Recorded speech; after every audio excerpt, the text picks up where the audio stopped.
Hello, everyone. Soulbag Greg here. Hope you're all having a wonderful weekend today. Ah, thanks, Mahusha. Good to see you. Hope you're doing well. Agdanon, pleasure to have you here. Welcome, welcome. Well, it's only a few days out before Christmas is here. So, why don't we have some fun times playing some nice, cozy games? Games that kind of remind me of, the type of games you would open up as a kid on Christmas Day, and you'd play them, you know, throughout the entire day and into the night, wearing nice, cozy blankets, right? Some hot chocolate, all that fun stuff. We're gonna do that tonight for one of my favorite games ever, and that's Banjo-Kazooie.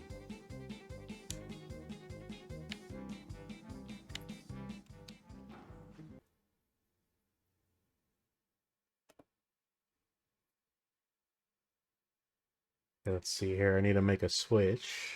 1 second.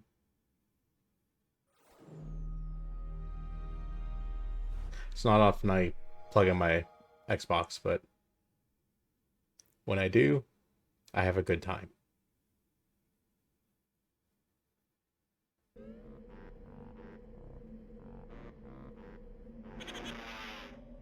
Okay.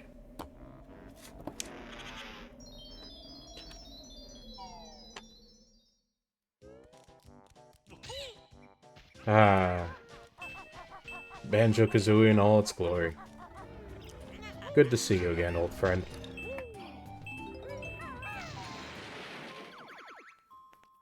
I can't remember, did I have a save on this file? Let's see. Oh no, it's completely empty. Oh. Okay. It must have been on this. It must have been on the 360 version. The 360 remaster version, not on the uh Xbox One replay. Which, you know what, is okay for me. Because, as one of my favorite platformers of all time, I have no problems starting from the beginning because this game's worth it. Everything about this game is just absolutely magical to me. The gameplay, the humor, the visuals, the atmosphere, it's all just absolutely top tier platforming and adventure gaming. So let's start, like most good stories, from the beginning.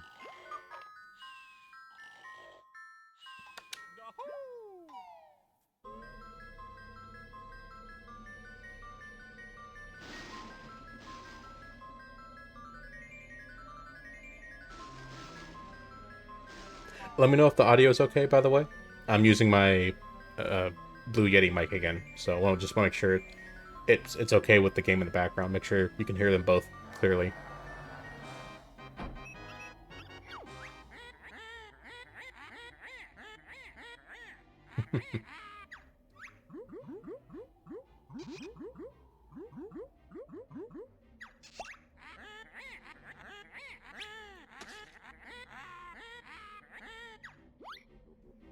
Of course, my favorite rhyming villain witch, Gruntilda.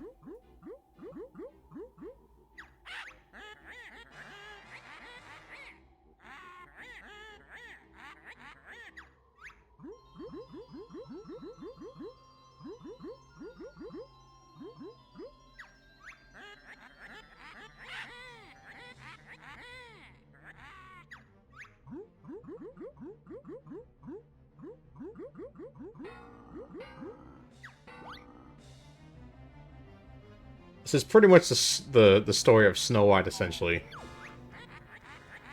Except with Bear and Bird. And lots of sass.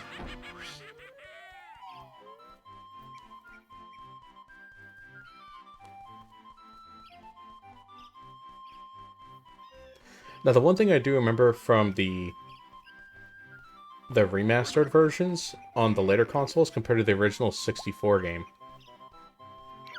is that the camera got fixed, the visuals got nicely polished up.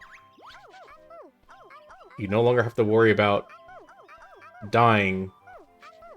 That resets your notes counts, which is how you open doors in this game. It's how you unlock new areas. But for some reason, there was always like this strange like audio delay. Like, you probably don't notice it if you're just playing it for the first time, but if you played the 64 games, you notice there's a bit of an audio delay with like some of the music and the sound effects compared to what's happening on the screen. But it only happens during cutscenes. It's weird. I think it's a lot more noticeable in Banjo-Tooie.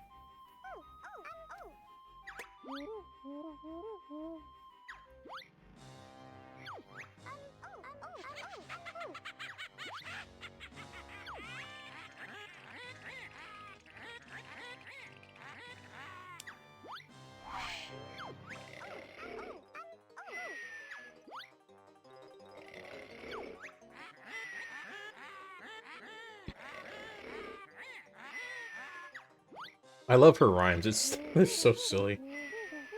I was pretty bummed when they forced her to stop rhyming in the second one. Like, come on, that was part of the charm.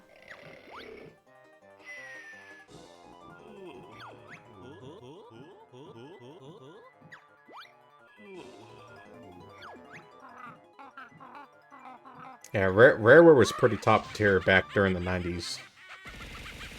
Ah! Hey, Persona. Thank you for the LRMs to the face.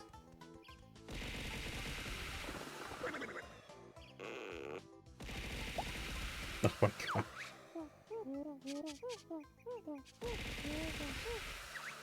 Is this my Christmas payload? Is that what you guys are...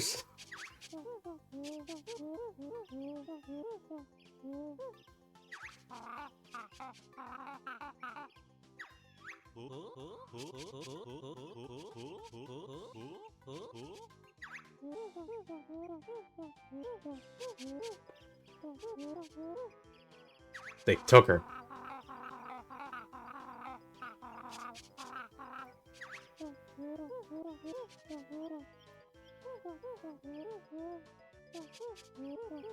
Time to go up to the lair and show her what for.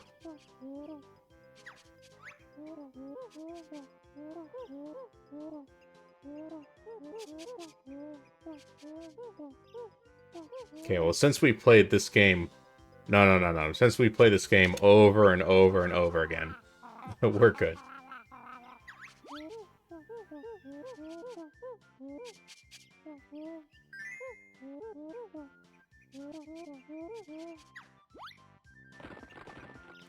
Alright.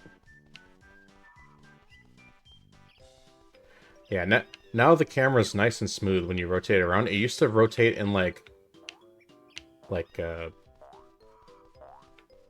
oh, what would be like a percentage of an angle? You know, like it would only like angle like 30 degrees in one direction.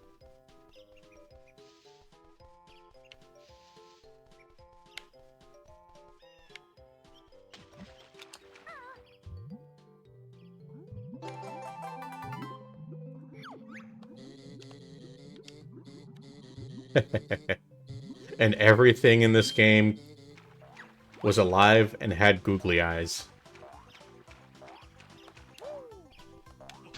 This game just oozes charm.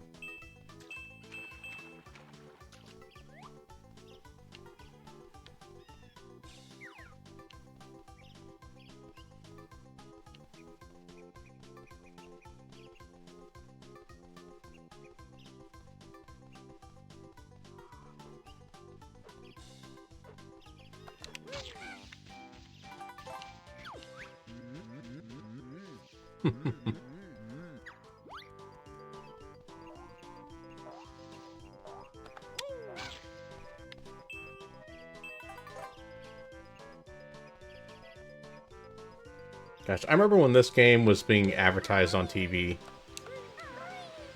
and had no clue what it was about. But it just looked I don't know, it just looked enticing. You know, it looked like an experience that I definitely didn't want to miss out as a kid.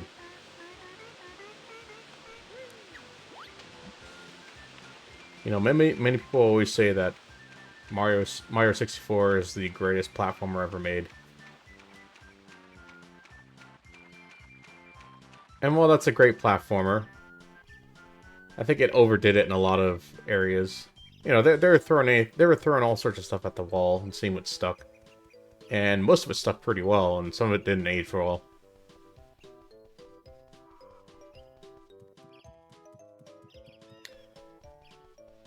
But for me, I always put my money on the original Banjo-Kazooie. And Banjo-Tooie to a lesser extent. I know that game gets a lot of negative criticisms, and there's some that's definitely valid, but it's still a fantastic platformer. You know, it's supposed to be bigger and better, although it can be a little more complicated on how you progress through levels. Most of these levels, you can one-shot. So it's, like, really enticing for like, speedruns, you know? I don't know if anyone speedruns Banjo-Tooie. That'd be interesting to see, actually.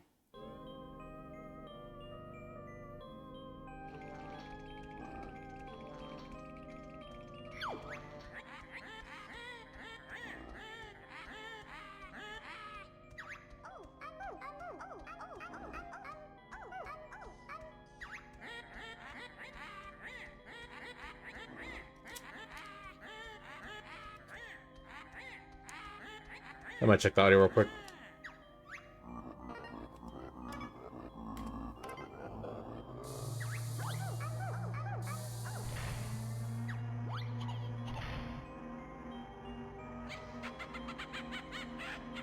Alright, that doesn't sound too bad. I wonder if I should turn up the audio a little bit.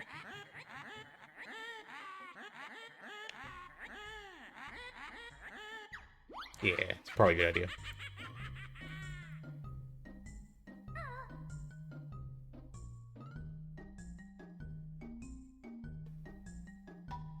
Okay, I'm gonna make some changes.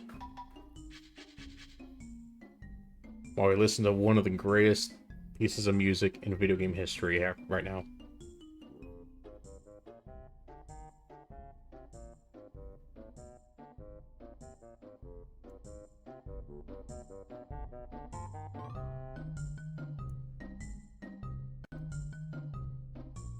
There we go. I think that I improved it a bit.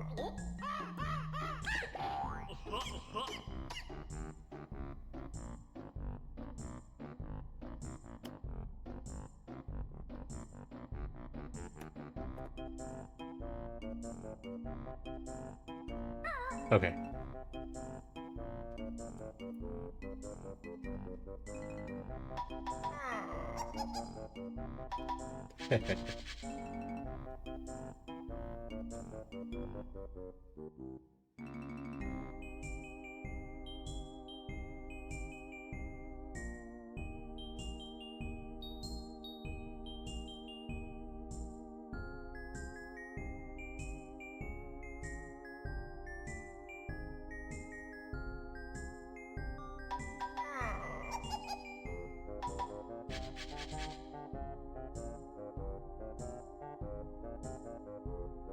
Okay, let's see here. Make sure everything else in the background looking good.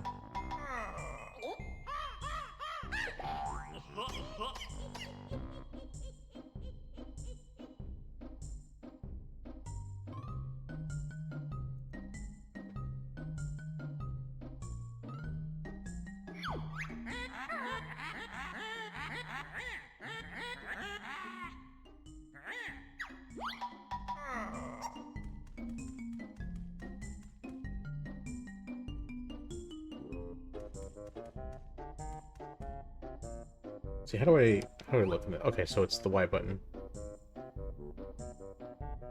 The game works really well on the Nintendo 64 controller. You know, the way everything's kind of laid out. Adapting it to more modern twin-stick controls, it takes a little bit getting used to, but You know, like anything else, you remember how it works. I've gotten used to it since then, but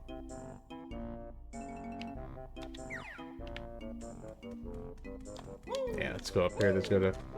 We got our first Jiggy here.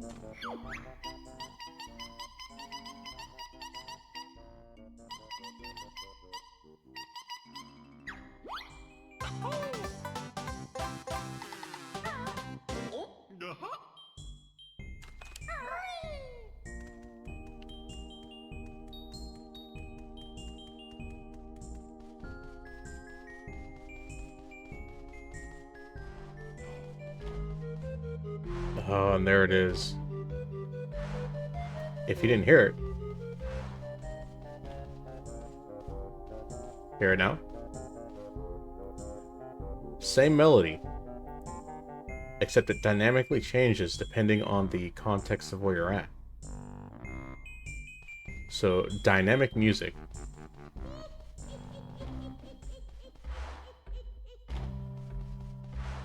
Gosh, this I was gonna say this movie. This game is so good.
Mumbo's Mountain. Probably one of the best first level experiences for a platformer. Everything is relatively easy to find. You get to learn some new mechanics.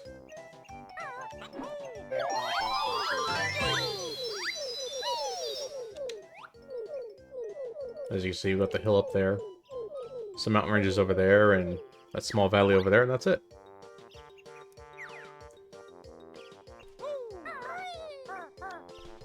We'll come back later. We don't need to get that right now. We can just get these over here.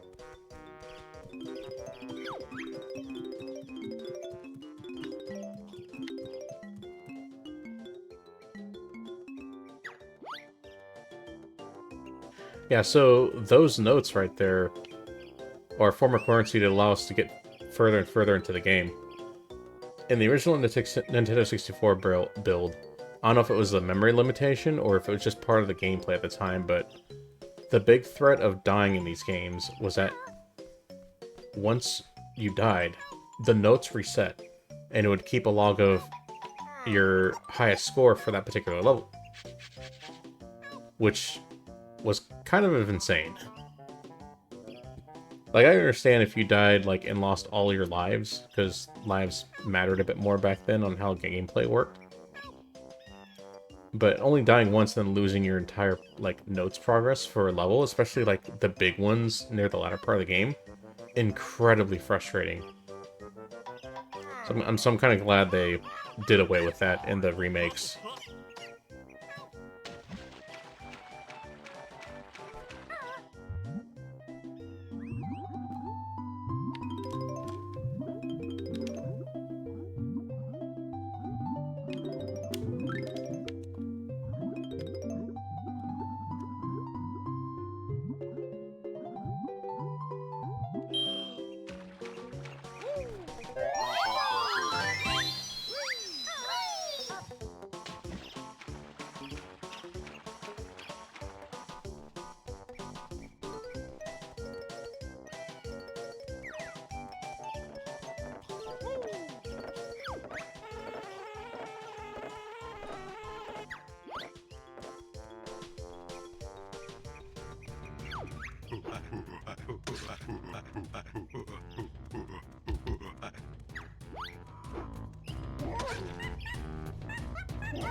Oh, there you go.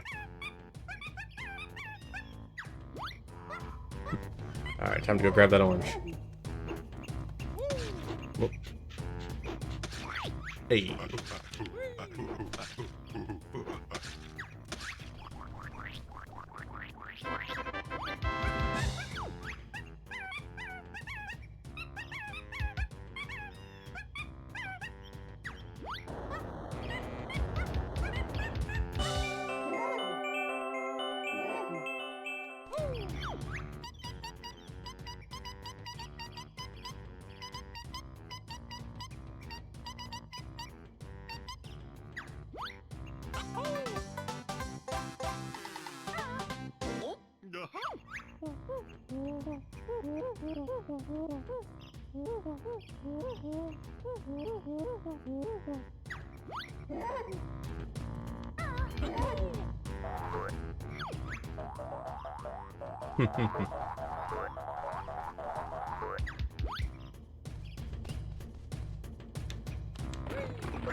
Time to learn the ancient ways of the egg by using them as a machine gun.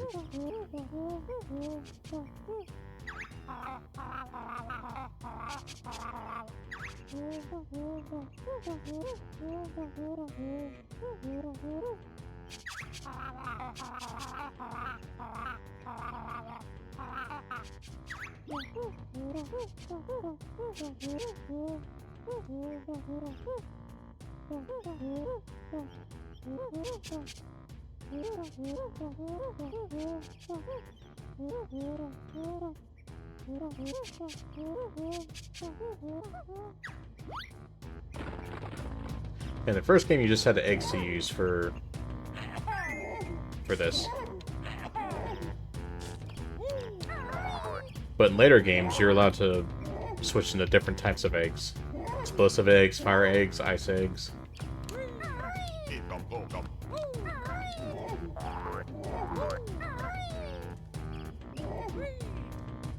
Oh, wow, I forgot. We don't have the ground pound yet. That's like one of the most basic moves in this game. But it's something we have to learn.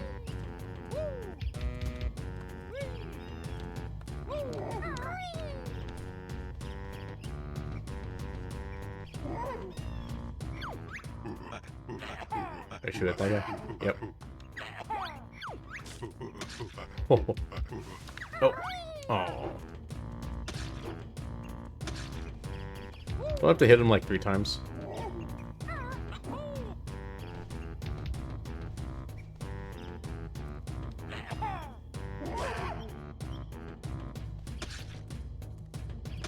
Oh.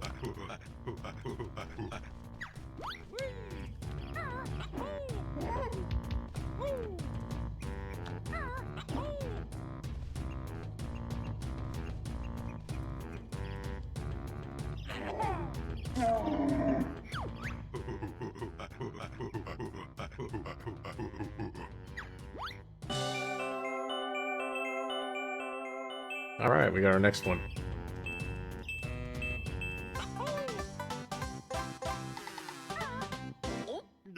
Duh. Oh. Let's get another one. Hey, there's one.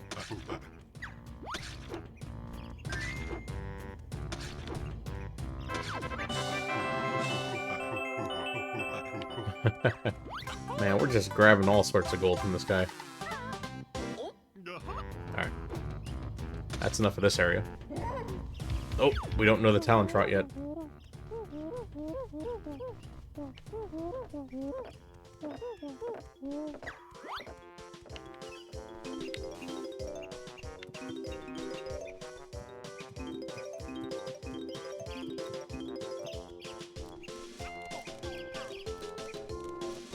I love it when they go to the termites, it gives it like a slight army drill kind of beat. This game is so good. Oh, here we go.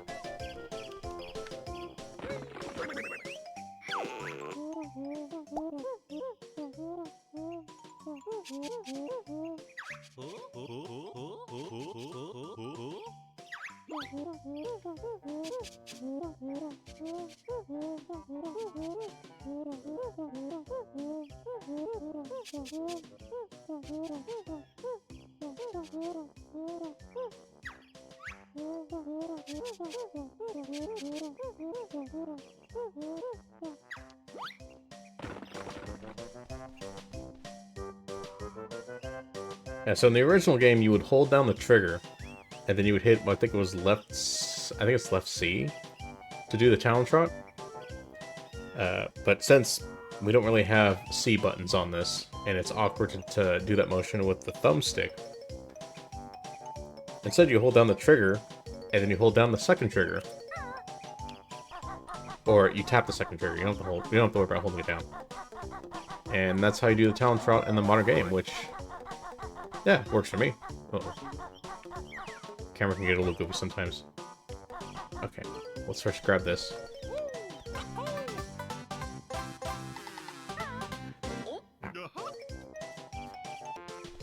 Just munching on some dinner off screen here. Nope, that was close. Yeah, it's time to go back and collect them jiggies.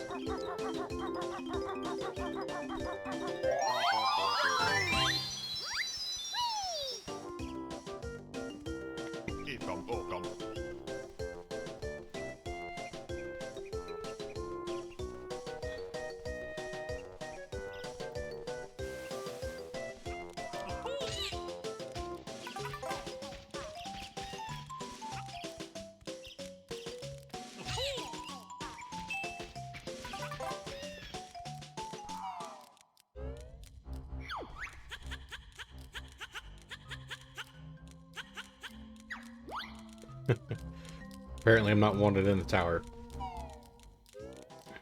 That's alright.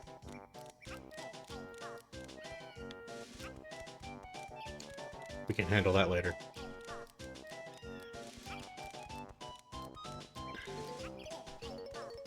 See, let's go back this way. Because there's a bunch of notes over here that we can pick up. Thanks to our talent trot, we don't have to worry about sliding.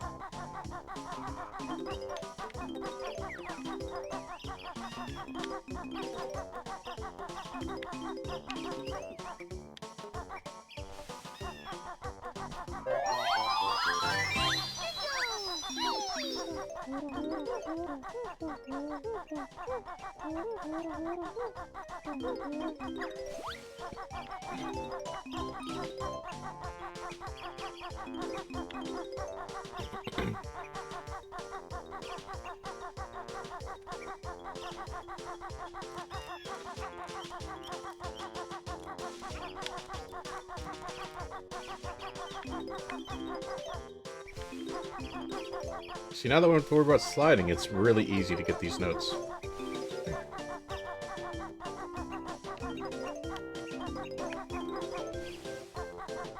And this game looks so nice and sharp in HD. Oh, come on. It's missing these notes.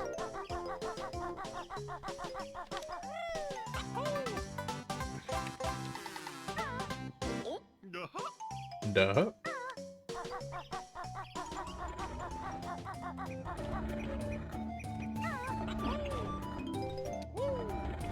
Oh, I think this is where we get the ground pound.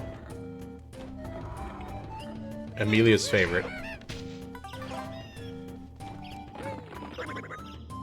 Nothing beats it.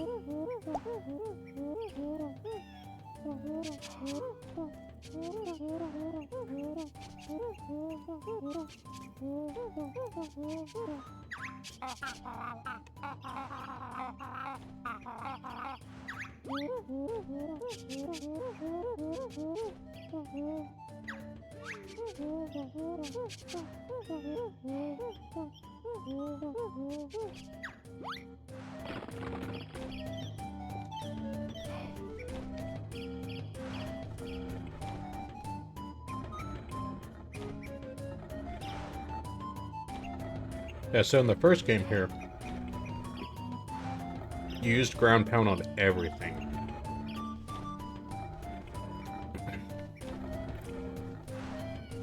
even when it's not something special like these huts, just activating buttons required you to do the ground pound. In the second game, you literally just walk over because it's, you know, it's pressure sensitive. But in this game, they really made you work that ground pound.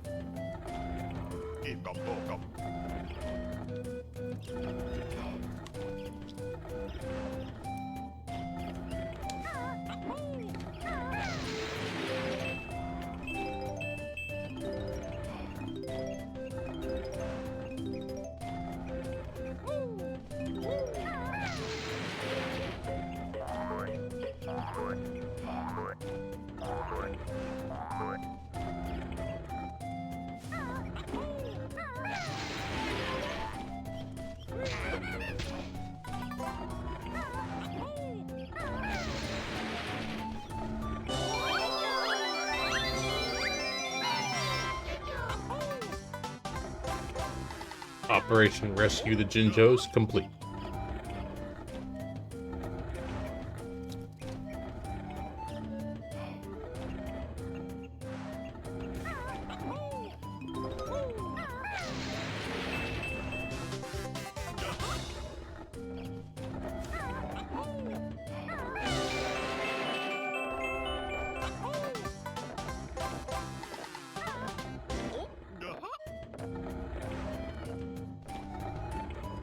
Yeah, don't get used to how easy it is to collect jigsaw pieces.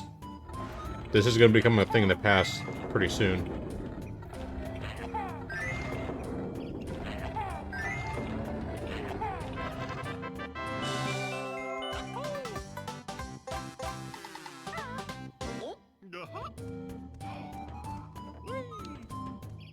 Wait, how do I get these? Ah! I think I had to use that last one to jump on. Oh well. Hey, look at it, he's just sitting right here in his eye. I'm just throwing him at you.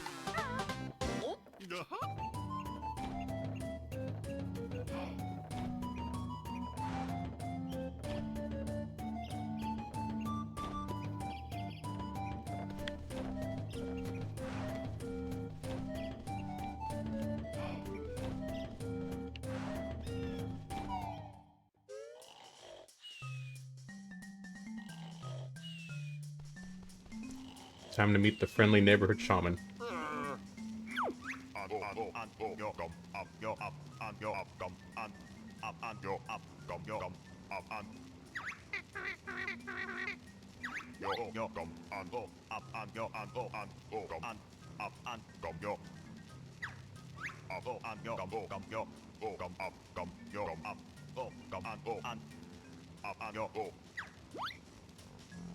Ah, we need 5. In the second game, you just have to find one single item in order to get a transformation from the new person that offers it. This game, you had to look for a certain number. So, is there anything else here? Wow, I'm actually kind of surprised we didn't find enough.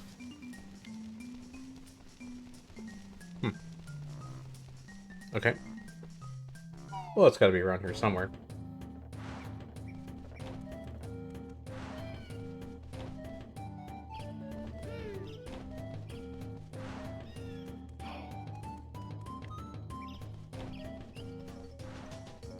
Perhaps it's in here somewhere? Oh, right there.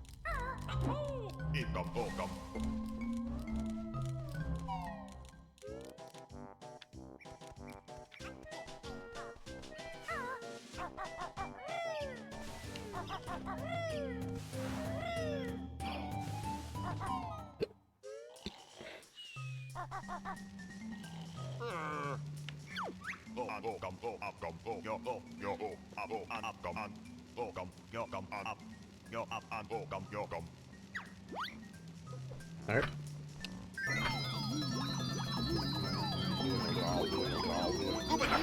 Oogada!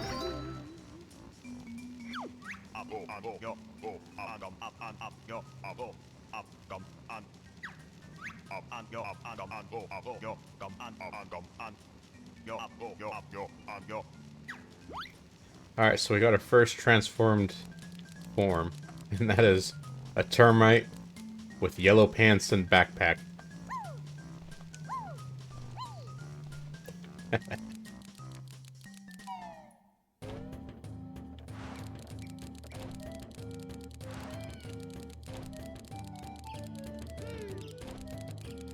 This will get us in.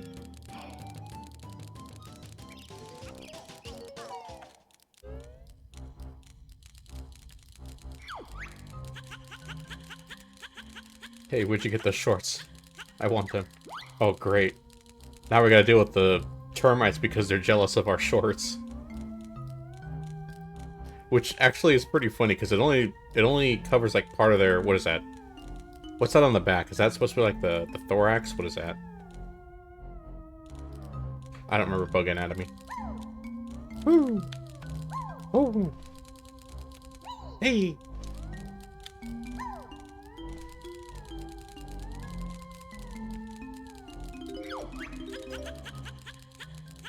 Oh, and he wants the backpack.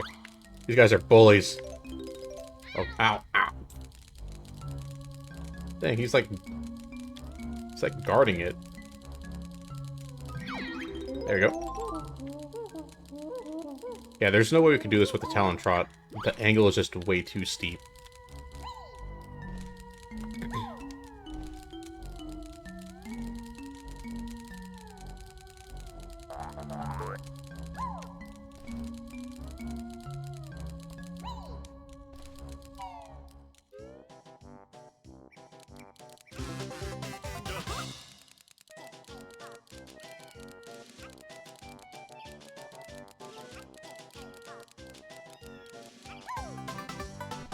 There we did.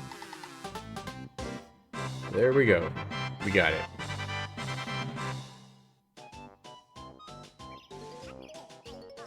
I wonder if we can get that from jumping from here to there. We probably won't.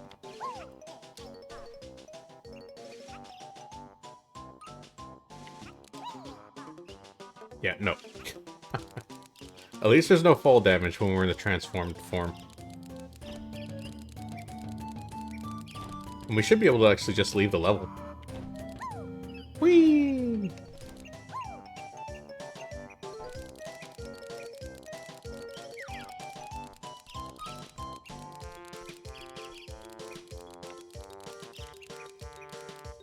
There you go.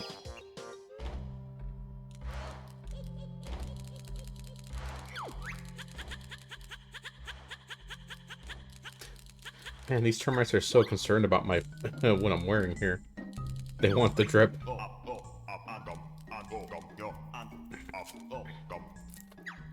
That was the cool thing about the first game, is that you could leave the different levels as your transformed form.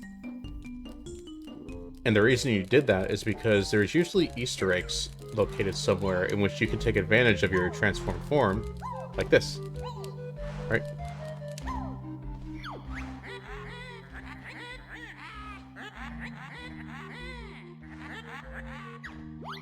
Yeah, so as Gruntillo just mentioned there, anytime we open up a new world, you know, it's a two-way street. We can enter, but also the creatures of that world can leave. And so they'll start populating this area. So it's a double-edged sword every time we do this. But yeah, eventually there'll be a golden Jiggy over here, in which we'll need to retransform to climb up to this this mountain. But you can't use this everywhere you go. You can only use this in certain areas. If you got far enough away, the magic would wear off, and you'll transform back into Baron Bird.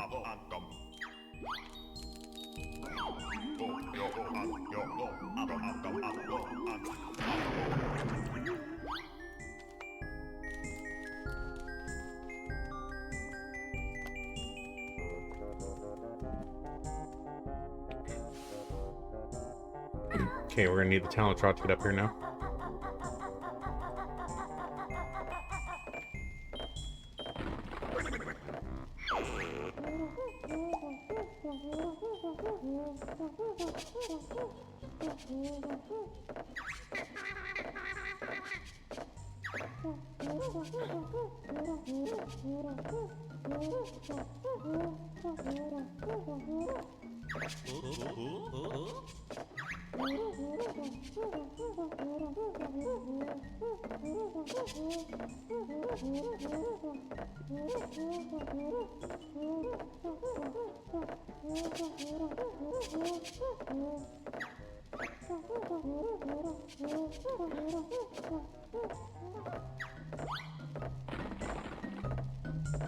Alright, so Bottle's just there letting us know that, yeah, we got doors preventing our progress, and the only way to get through there is more cowbell. That's in the form of these notes here. We need 50 to advance, but we've already blown that out of the water with doubling it, so...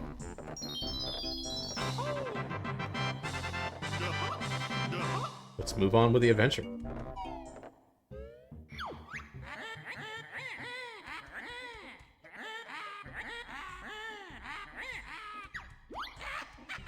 Now these are her minions here. They're not very good, but you know, they're minion, I guess. So. Oh, and this is interesting too.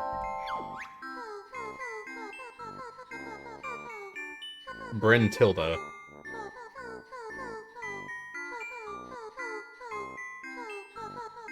I don't know if Brentilda is still canon in the second game, because you actually meet the rest of the sisters in the second game. And I don't believe Brentilda is ever mentioned, so I don't know if she's just the one sister they all don't associate with because she's good. Or if they just decided to remove that and have all the sisters be rotten and dirty and mean. So, while this portion could be kind of funny to learn more lore about Gruntilda, that's actually gearing up for a series staple, which I'm actually not a fan of. And that is the ending game show, in which you have to basically answer questions pertaining to what you experience in the game, different levels, layouts, trivia, in order to get to the final boss. And it's a pain the first time, it's a pain the second time, and even in their spiritual successor game, called the Ukulele, they decided to do that to bridge the gap between, like, different subsections of the overworld. And yeah, it's one of the few things that just I never was a fan of these games.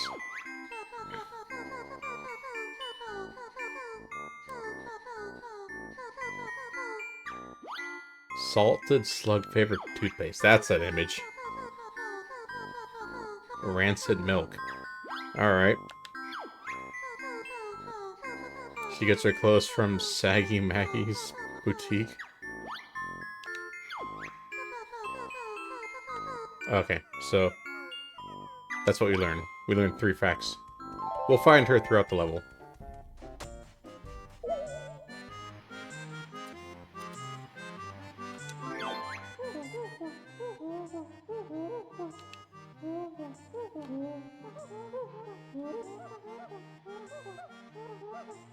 Yes.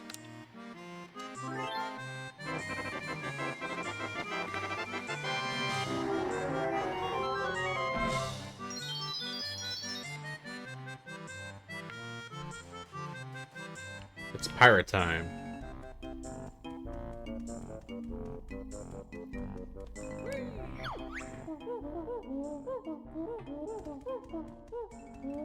Okay, so we're gonna unlock that in this upcoming level here.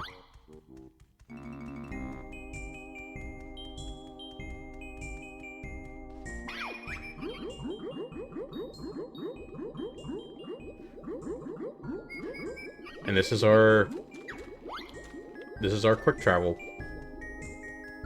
We gotta find similar colored cauldrons, and we'll be able to warp in and out pretty quick.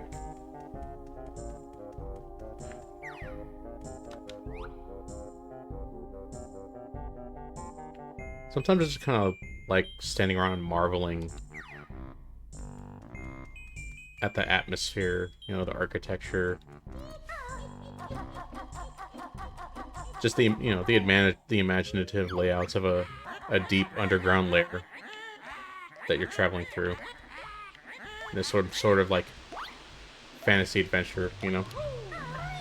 This stuff just intrigues me.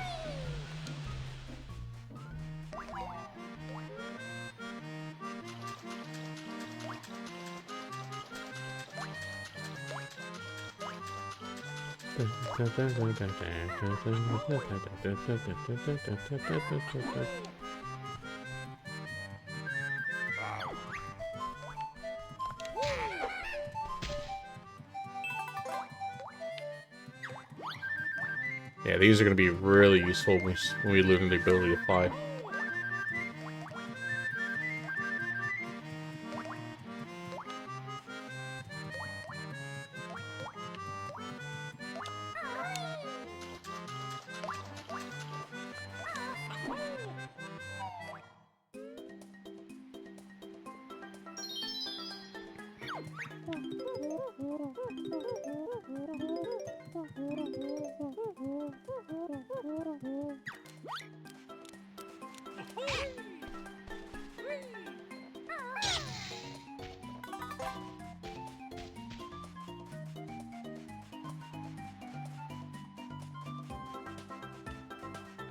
Alright. Alright, guys. If you know, you know. Looks like a seemingly little innocent place to put a Jinjo for your first one to rescue, right? Pretty simple. However, this spot was notorious for giving kids jump scares and nightmares. As you'll see here. Because of Snacker! Ah, go away.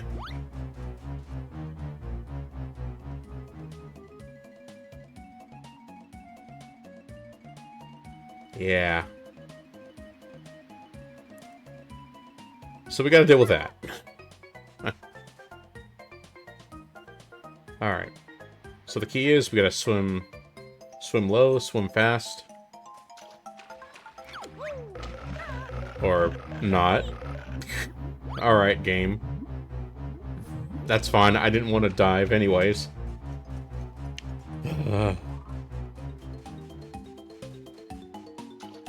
There we go.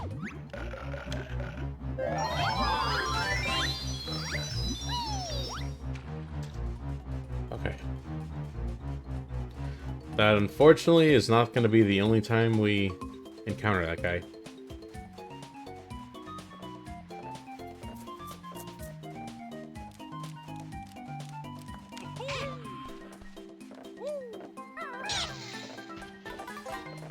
There you go. Look at this guy.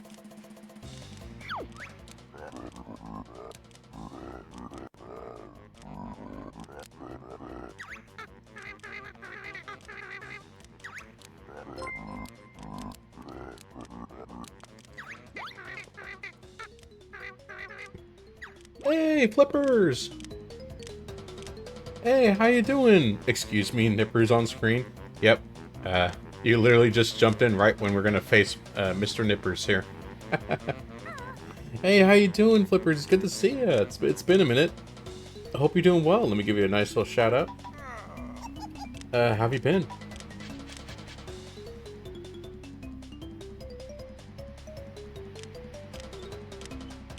Doing good? Nice. Uh-oh, I think I think I typed it wrong.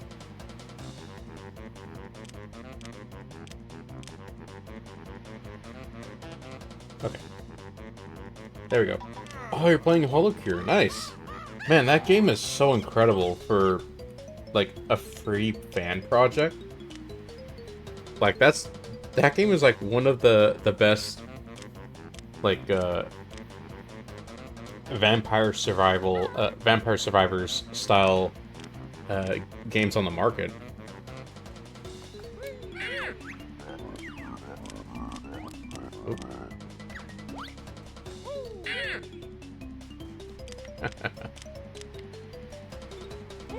Oh, he got me that time.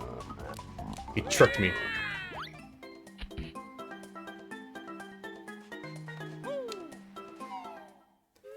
Honestly, I was shocked by the sheer scale of it. Isn't the creator of that game still, like, adding stuff to it?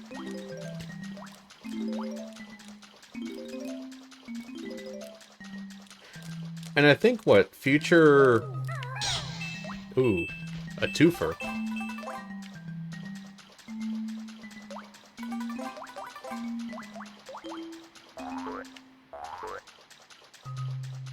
Isn't the creator, like, still releasing more content for that game?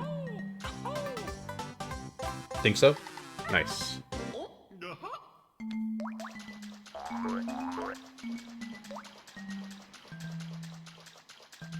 Oh, and for everyone just joining in, hello, my name is Soul Bad Greg. I'm your local VTuber swing dancer, currently cozying up in my nice, snuggy Christmas blankets here on the upcoming eve of Christmas as we look back and fondly enjoy one of the great platforming games of my childhood from the Nintendo 64, Banjo-Kazooie. Although this is actually the remaster that was later brought onto the rare replay value on the Xbox One. So...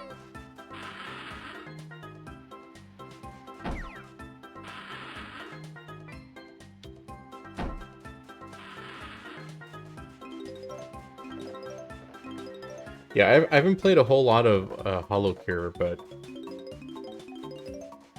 I definitely should. Like, I just started playing Vampire Survivors more, but that was mostly because they finally did a massive collab with Konami with for adding the Castlevania license to the game, so it's got tons of Castlevania content, so I'm like, okay, yeah, I'm ready to fully commit to this game. Oh, right, the Castlevania thing. Oh, it's so good. If you haven't tried it yet, but you do like that style of game, and you already have, and you do play Vampire Survivors, definitely recommend the DLC. It's a little, what, $3, $5, something like that. It's so worth it for the amount of content you get. They must have added, like, 26 different heroes, you know, that all have their own play styles. They all have their own, you know, way of doing things. There's an entire brand new level that's purely based off of Castlevania, and a bunch of cool stuff added in to kind of really fit that mold. It's just so good. Yeah, the most time I spent playing the game was because of the Castlevania mod, or the Castlevania edition. Alright. Alright, let's see here. Let's just disrespect this guy.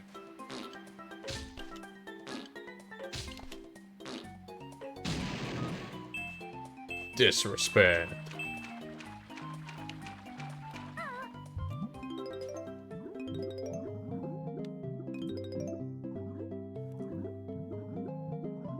So, Mr. Flippers, what are you, or Flippers HD, what are you up to nowadays?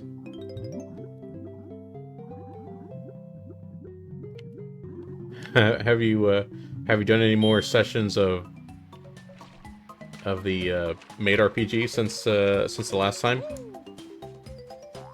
It's been a while since I ran any. I've been meaning to get the group together, but, you know, everyone's been so busy. I'm hoping we can finally get the third part of the session done, so we can resolve what's happening in the story, but, you know.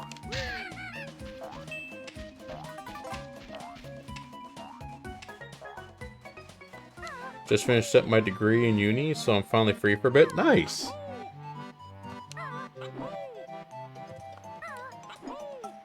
Yeah, congrats. No maid since we last played? Aw.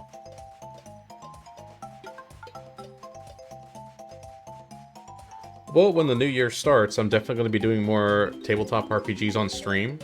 And I definitely want to do another maid RPG. Either as a one-shot or to try and continue where the story left off. You know, if you want to join, you know, just let me know. I can make sure to send you an invite. Oh, we just missed one of my silly little one of the silly little jokes that I've I've come to start using over the years because of this little bucket here. This little bucket is leaky, he says. And so we gotta patch him up by giving him some eggs.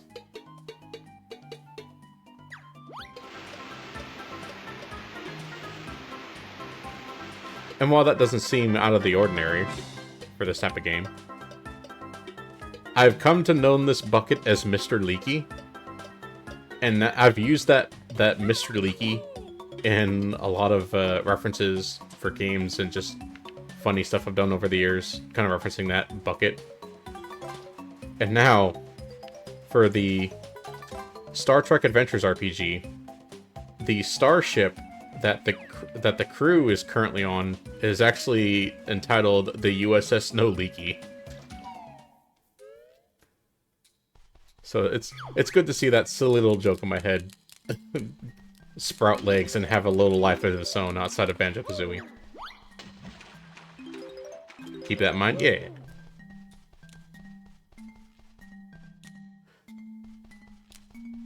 Okay, now this is also one of the kind of silly puzzles, which really isn't a puzzle once you figure out what it's asking you. So it's got the name of Banjo-Kazooie up on the top of the wall there. It's like, oh, okay, we're supposed to, I guess, input that in here. That's an interesting little puzzle. And then you do it again at another level. And then again at another level. It's like, wait a minute. These word puzzles are just saying Banjo-Kazooie. How is this supposed to be challenging? Okay, we got okay, we got the N over here. Banjo. So we got the J. Banjo. Was it Ka? Where's the K? Oh, over here.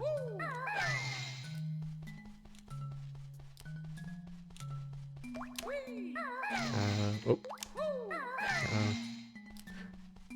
It's like a less intense version of Indiana Jones and the Last Crusade with the puzzle he has to jump over in order to proceed. Was it Banjo-Kazooie? Okay, so we need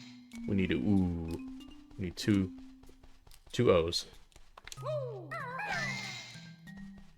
Banjo-Kazooie. E. There we go. Hey.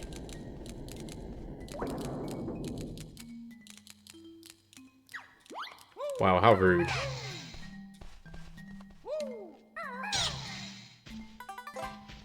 Here, let me out and I'll give you this jiggy as soon as I let him out. Only when you pry it from my cold dead claws. Alright. Challenge accepted. Cowabunga it is.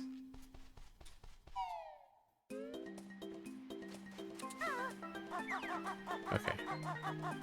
So we got that.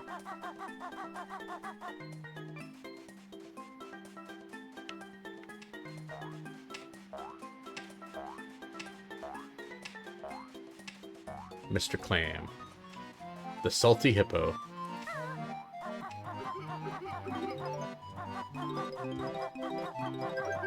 Oh, this is where we learn how to fly.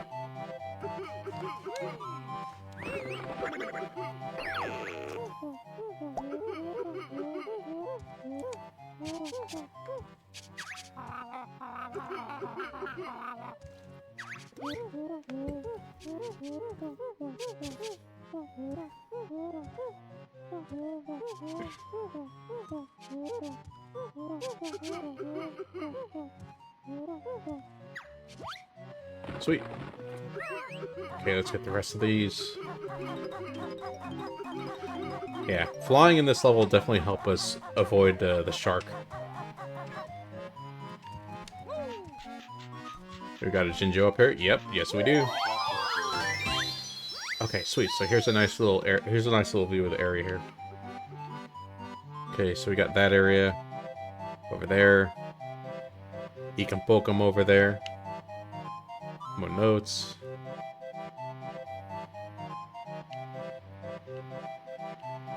Okay, and that's where we activate that pad, which is very important.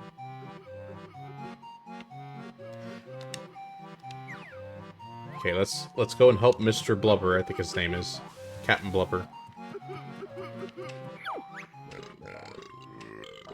Captain Blubber. Lost me treasure.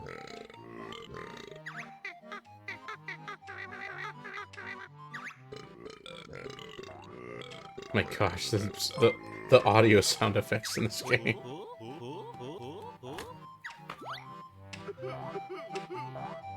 Hey, TNT Obama, thank you so much for the follow. Hope you're doing well. Welcome to the dance floor. I hope you enjoy your stay.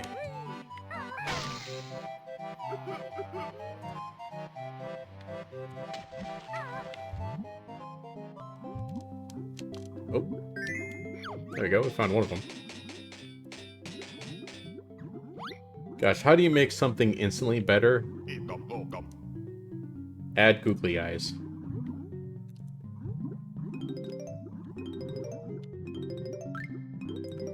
I think it was recently in Oregon or Washington, there was a town where all the monuments and stuff got googly eyes placed on them, and it was the funniest thing I've ever seen. And the state officials or the city officials were like, please don't put googly eyes on the stuff. And it's just like, but it's funny. It makes you smile.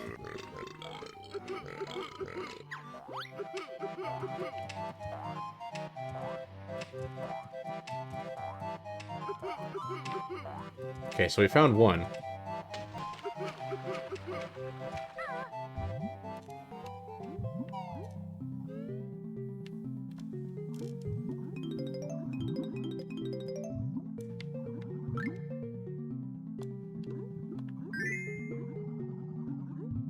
Is there anything up here? Nope.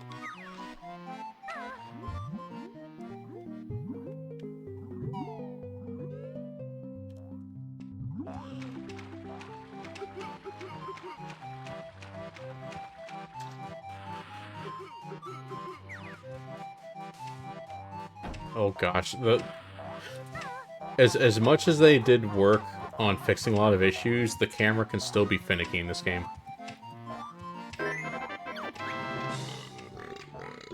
There you go. That's one happy hippo.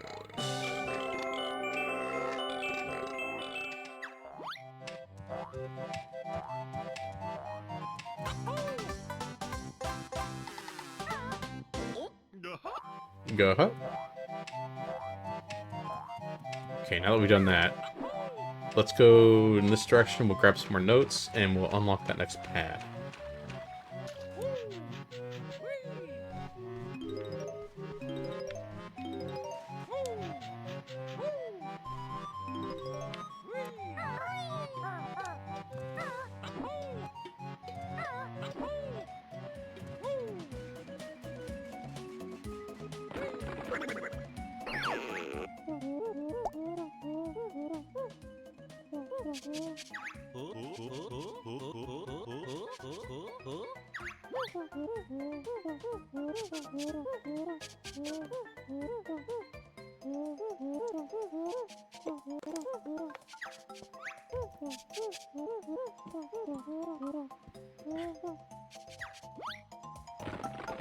All right. Oh no, here's a fun little piece of trivia for you guys. That right there, the gosh, I can barely read that. What's that say? Something Wood Island. Not sure what that's supposed to say. It's a little too blurry from here. But that used to be just a teeny little island. Like just a teensy little island that just barely poked out of the water there. When you finished the original game on the Nintendo 64, it actually showed you some real cool things. So like, it's like, hey, you're done with the game, but we have some more fun secrets for you. It's like, whoa. And various places throughout the game, there were these little areas where you look at it like, huh, I wonder what that is. Doesn't really seem like it does anything, but I mean, it's there, you know. Like the save, for instance, the ice cave, which we may or may not see tonight. That's a bit later on. But the original concept was that there's going to be several areas where you can unlock things for both the first and the second game to work kind of in tandem. And it was going to introduce what was called the stop and swap, in which the Nintendo 64 was really unique in that it was the last, like, high-profile cartridge-based home console. You know, they would still use them for, like, mobile, like, for handheld consoles, but for home consoles, it was the last one. You know, everything was moving to CD-based back then. But the way the memory was handled, you know, as long as you left the console on, if you remove the game, you could still play the game. For the most part. I think sometimes it crashed, but certain games,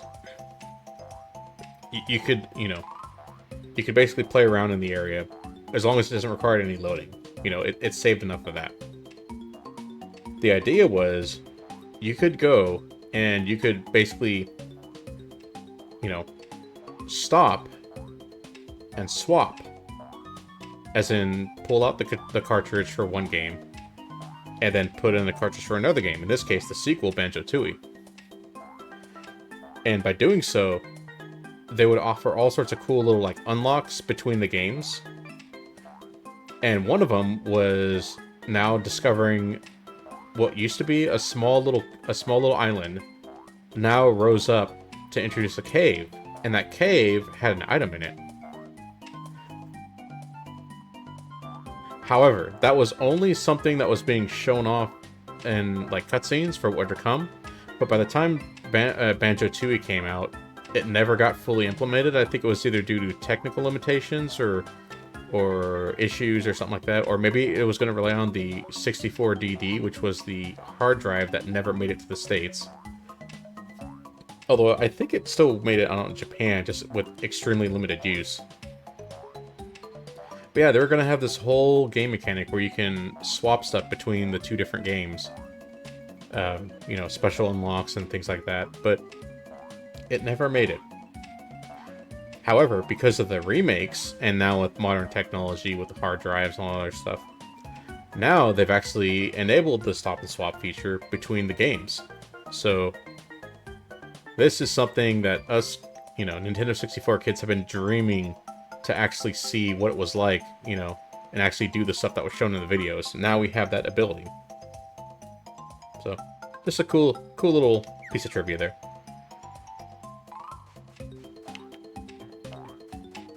Okay, let's grab these notes.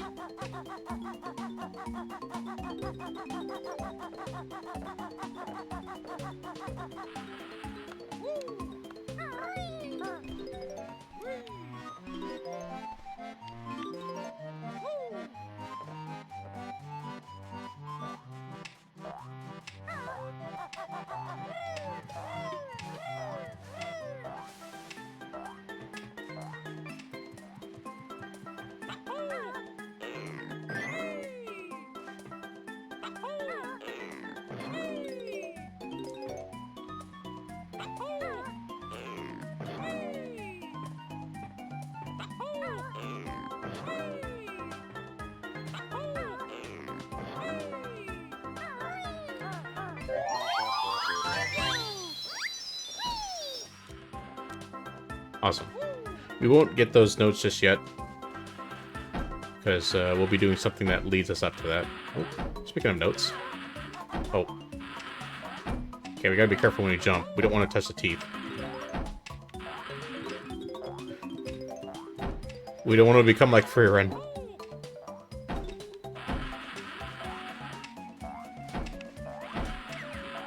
That's still an anime I really need to watch. Alright, let's... Oh wait, no, we're not gonna go do that. We're gonna wait until we get a flight pad. And then we'll go do that. So let's just focus on exploring and grabbing notes. Oh, shit! Shit! Ow! Okay. Oh.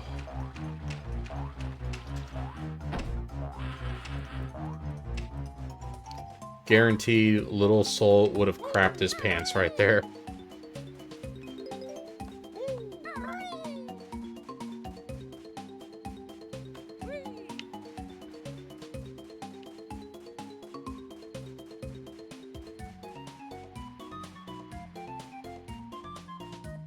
Okay, so this is where it starts, I believe. X marks the spot.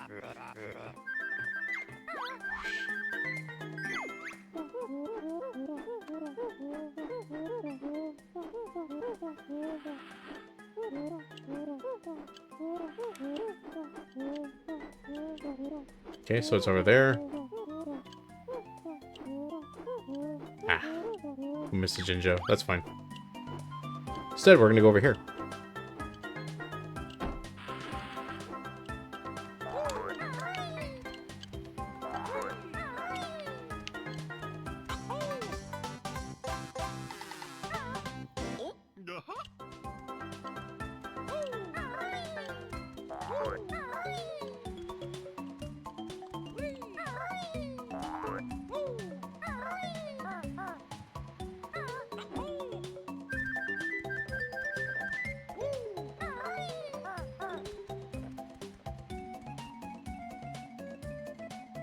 Oh, Flippers, if you're still in chat, have you played any other tabletop games since then as well?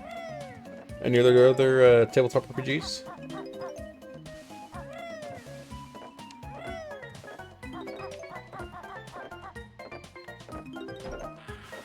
Oh. There you go. That's probably easier.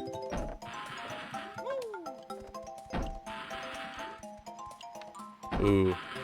Not one, but two Ikombokums.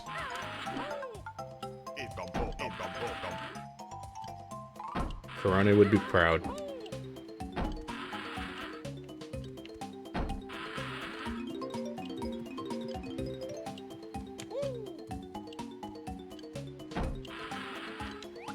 Is there anything down here? Oh, there it is. There's a Jiggy.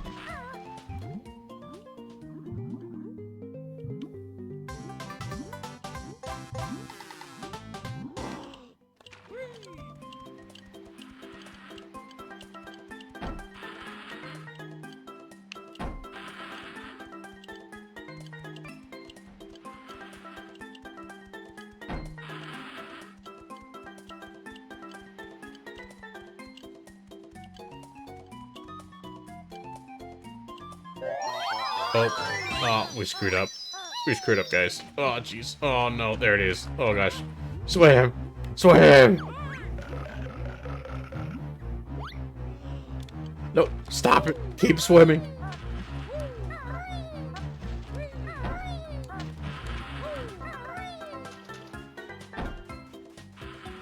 Okay.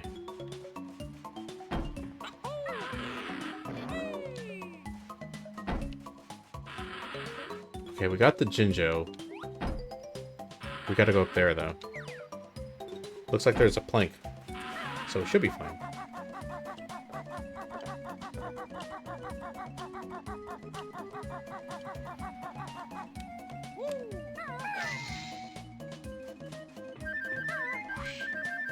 Oh, that's right. We're maxed out at 50. We can eventually get an unlock near the end of the game, which brings it up the total. Oh, what? That's weird. Why are my legs polygons disappearing? I don't remember that in the base game.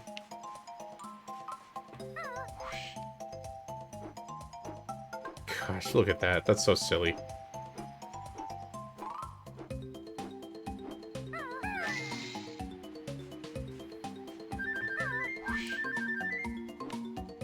Ooh, there's a Ikombokkum. Oh my gosh, I can't believe we missed it. Ah! Come on. Please. Let me get the Ikombokkum. Okay, there we go. Okay. There's a couple more over here, so...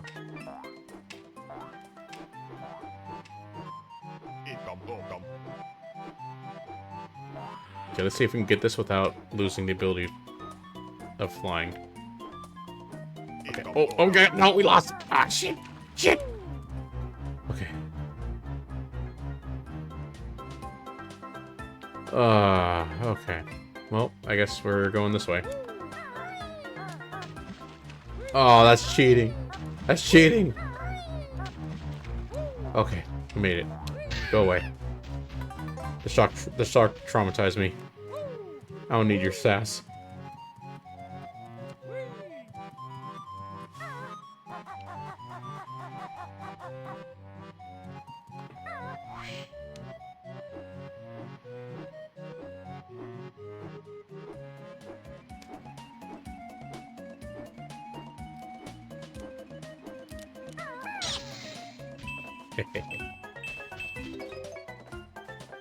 Okay, we don't want to fall off the edge here. Here, let's just take care of that. You'll never find me now. Oh, how dare you. If only there wasn't a giant X just beyond view, showing me the way.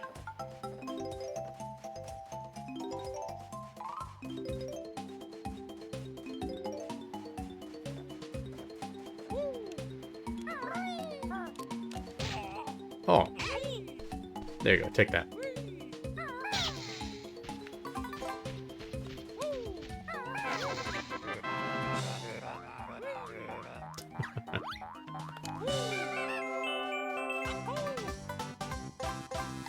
Heck yeah. That's one more for the good guys. Oh, no, you can poke them.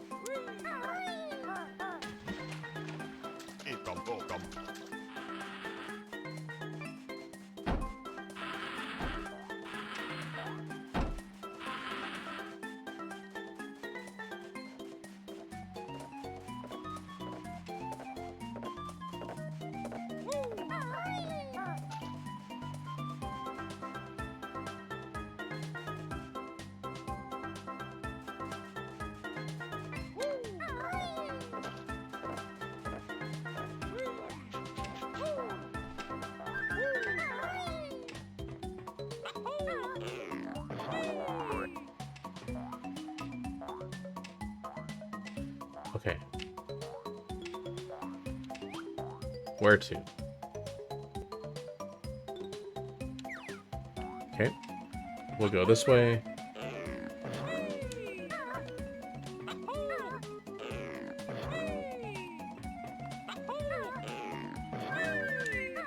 Oh, there we go.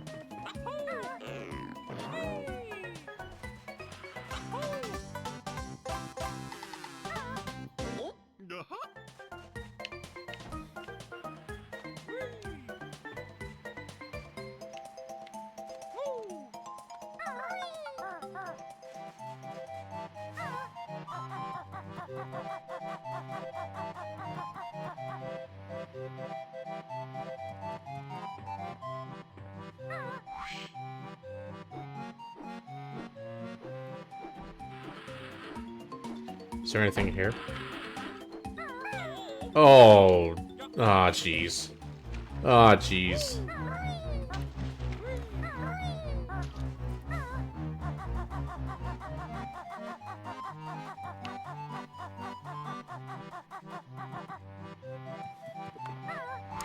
Okay, we definitely need to go over there. We'll lose flight, unfortunately, but...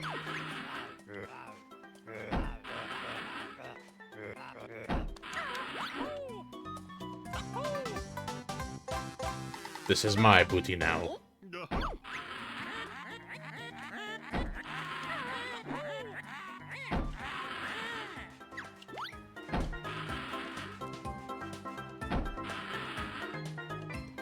Alright.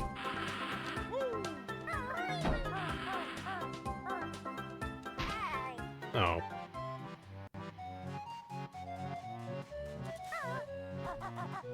Wait, let's go over here.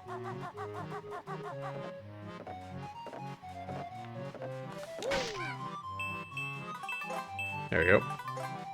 Get some nice honey.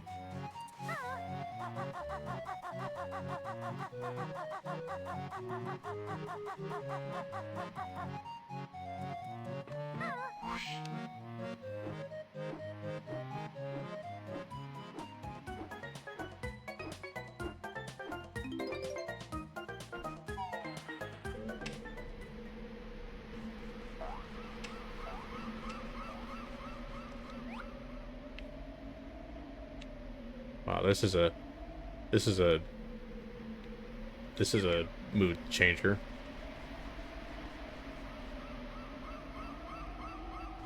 Must be pretty high up. Oh, there's a ginger over there.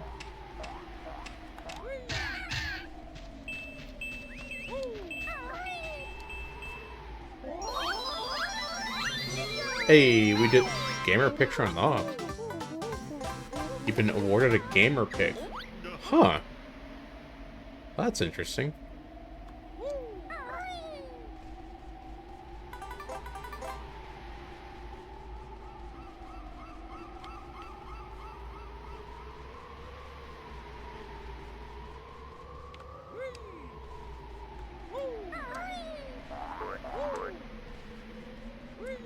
There you go. Got some notes over here.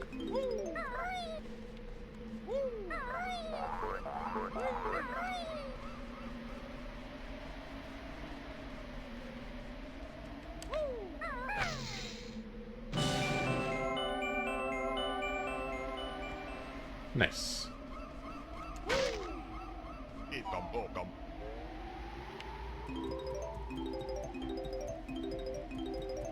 Huh. We're missing 3 notes. I wonder where that is.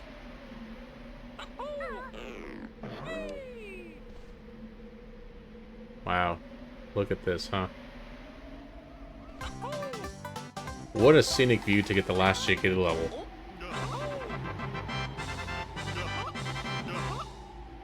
Hey, Noel, good to see you.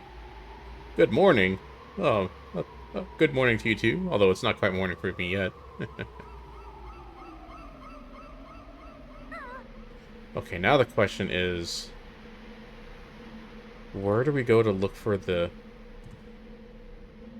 late by 143? Ah, okay.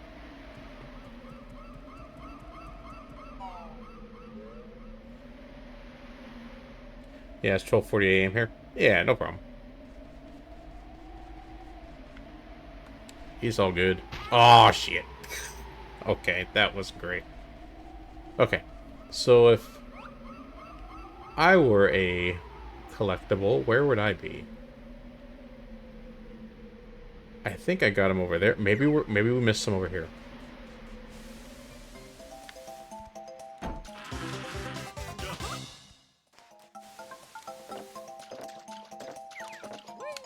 Oh, there we go.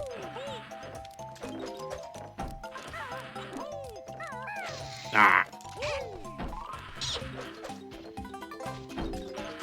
There we go. We are done with this level.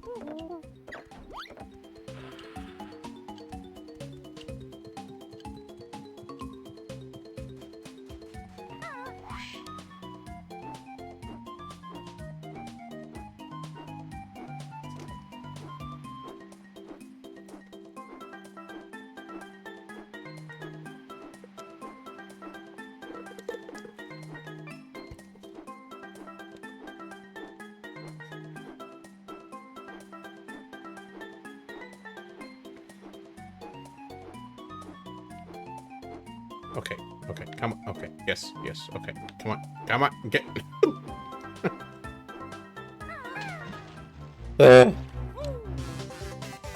Go away. I got to see a FPGA in action. A clone, but it runs Mr. FPGA cores. What is that? I'm not familiar with that terminology. Alright. So here's one of the slop and swaps.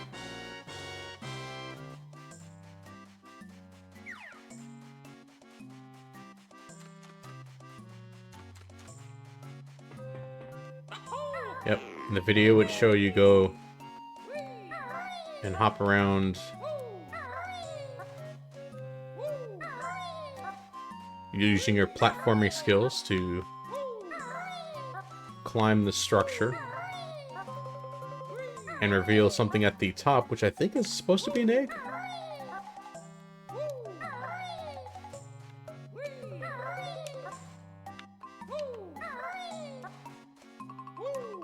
I'm so glad we finally get to do this after all these years of just being just being shown what could have been. Speaking of being shown what could have been, you know what a lot of people are tired of nowadays? Remakes of movies. We all know Hollywood's gone creatively bankrupt a long time ago, and all they can do is remake the old good stuff and just turn it into crap.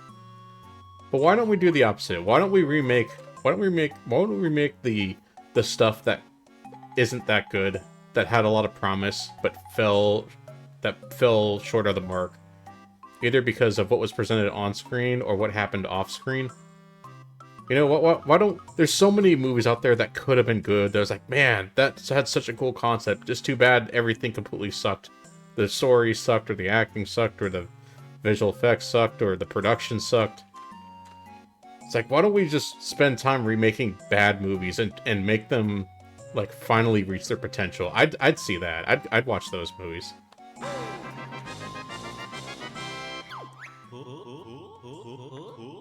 There we go.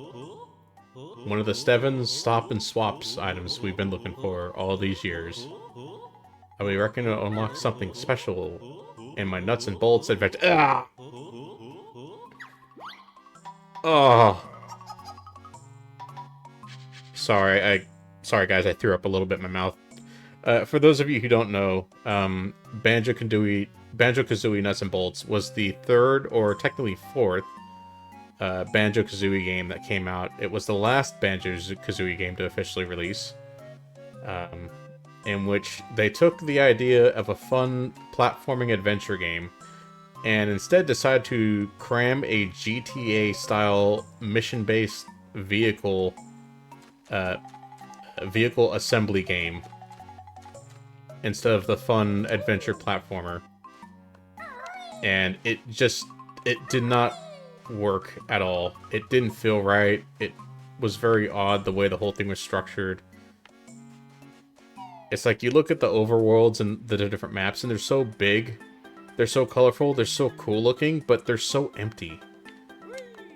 And it's like, huh, I had a feeling this was supposed to be an adventure, like a typical platforming adventure, and then the design team decided, oh, let's do the vehicle thing, and we got the travesty that is Nuts and Bolts. And I've seen people online, you know, on the Twitter X, you know, point at the latest Legend of Zelda game and be like, see, look, they do vehicles, see, it worked, you all owe Banjo-Kazooie Nuts and Bolts an apology. And I'm like, no, it works in the latest Zelda game, because even though vehicles have been buildable vehicles have been added to the gameplay, at its core, it's still an action-adventure Zelda game.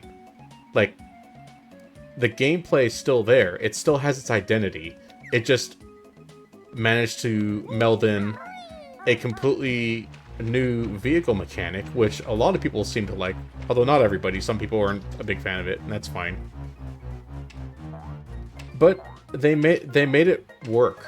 You know, it still has the identity of at least looking and feeling like a Zelda game. That is not the same with Nuts and Bolts. Nuts and Bolts is, if you looked at the gameplay, you wouldn't, unless if you saw the characters, you would have never known that it was a Banjo-Kazooie game, because it was so far from what a Banjo-Kazooie game is. And gosh, I wish they would have just did Banjo 3. I still wish they would, you know? Hey, Microsoft, look, Astro Bot won Game of the Year. Now, of course, there's some controversy behind that, but, you know, we won't get into that. Just saying, there's people out there that want a return to nice, fun adventure, you know, fun, whimsical adventure platforming games. You know, in the midst of all the craziness that we've been dealing with in our lives recently. Why not Banjo 3, huh? Just saying. I know where my pre-order will be going day one. Alright, enough of me ranting here. Zuki Wookie, good to see you, dude. Hope you're doing well, man. Hey, Naveen! Pleasure to have you here. Welcome, welcome.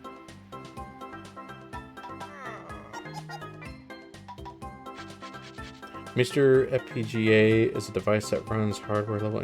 Oh, okay, very cool. Disney live action remakes are weak. Yeah. Yeah, I will not give a Disney live action the time of day. I just, no. They were animations. They were absolutely top tier animations.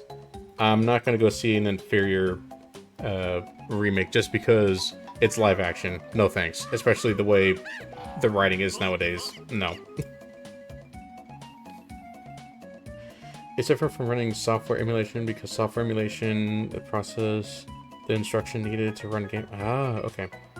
Probably because at the rate things are going, they would have just made them worse. And not in a good way. I mean, when we're talking about remaking bad movies into good ones, you know, if it's bad, it's like, well, we tried, but it still turned out bad, but at least we tried. With good movies, it's just like, okay, there's a 95% chance that this is gonna go bad.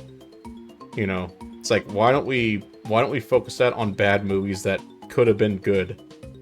You know, recognize what went wrong, try and right those wrongs, and try and finally unlock that potential of what could have been for that movie for audiences to experience. So I don't know. I think we have a better chance of getting better movies out of bad movies from remakes than we do of the constant, you know, the constantly going back and remaking movies that don't need remakes and making them feel like inferior cash grabs. You know.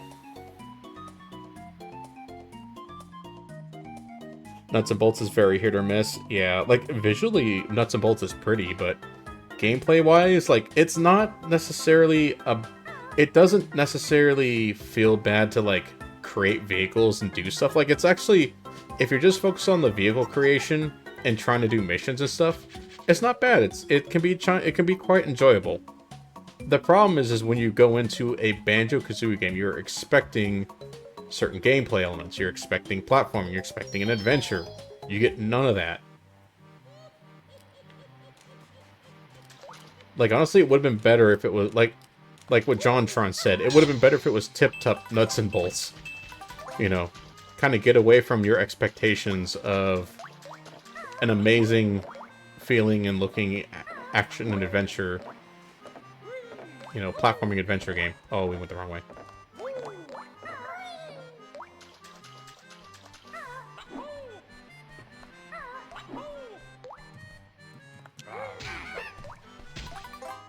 And heck, the each world, like I said, each world is so huge and empty feeling. But if they would have had it to where you go into a world and you just have a list of missions to pick from to complete in that world, and made it snappier, it probably would have been more enjoyable. But instead, you have to walk around this very pretty looking yet desolate, you know, giant worlds just to look for somebody to be like, hey bro, I want you to do a time trial for me. You know, it's like the overworlds don't work. In fact, the most fun I had, remember playing that game back then, was the original, like the hub world itself, because you actually had to go around looking for secrets to unlock things. I'm like, hey, this is exciting. I like this part. Why can't the entire game be this? Hey, we got another one. Mr. If